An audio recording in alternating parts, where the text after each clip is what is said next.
things that my commissioners ought to do when they hide the information from me, he calls me to tell me this.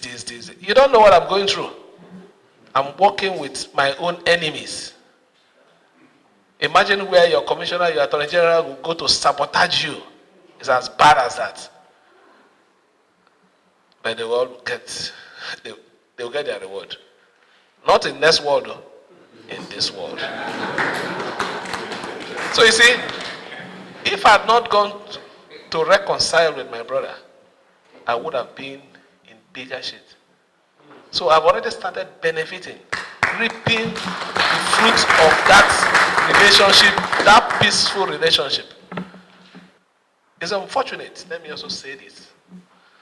What brought us to this level is we don't have leaders in River State.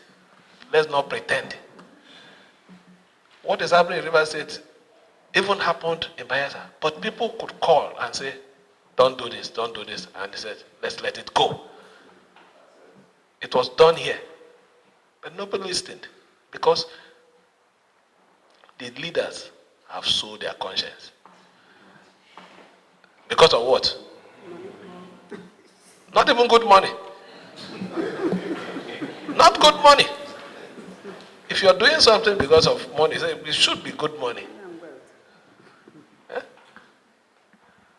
Me, I want to live here and be that kind of leader that will look at you and tell you the truth. That is what leadership should be. And that is what, when you leave an office, when you are considered an elder statesman, that is the quality of an elder. It's not issue of, let me satisfy, it's going to give me social contract. No, it's not about contract. It's saving the soul of our state. I will continue to do those things that are right to make you people proud.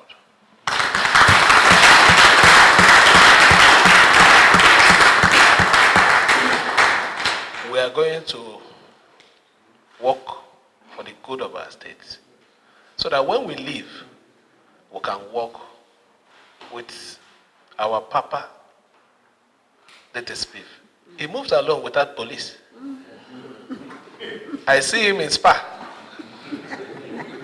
That is when you lead with cleanness of heart. You can't please everybody. But when you know you have not deliberately hurt anybody in the course of discharging your duty. I want to lead, and when I leave, I walk like him.